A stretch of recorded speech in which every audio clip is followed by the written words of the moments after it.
साथ हो। जब से गइलू बलमुआ के साथ हो, अब तू बनेलू बन जान।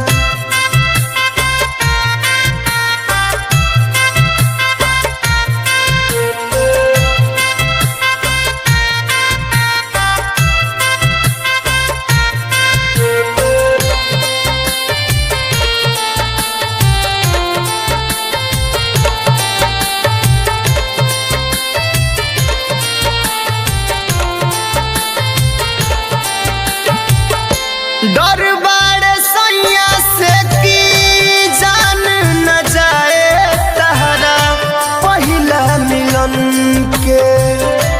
ई बात ना सोचा का होई बीतत गोरी हमारा ई मन के।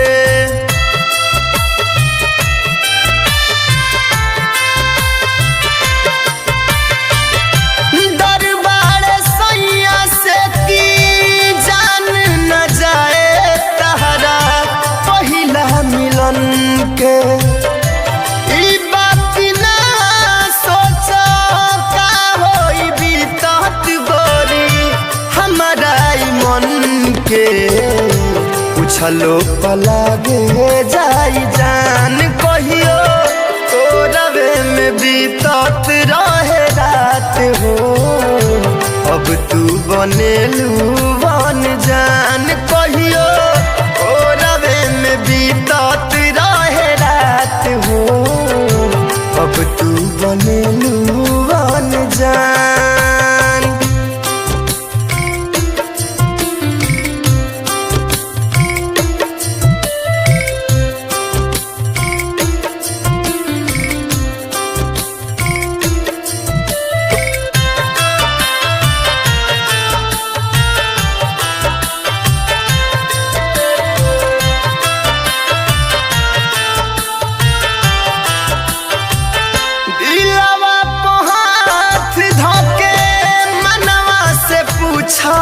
अपन चहलू कि ना तू अपने बनावल घर अपने से बोला गोरी ढहेलू कि ना तू।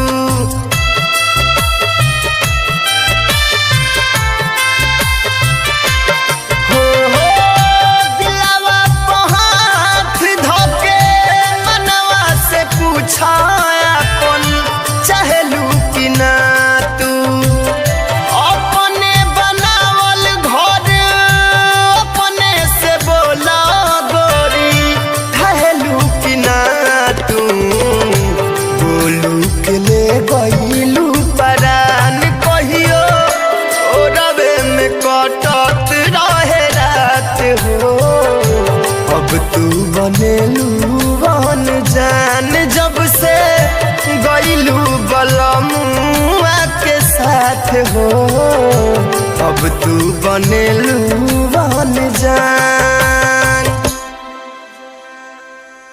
कहियो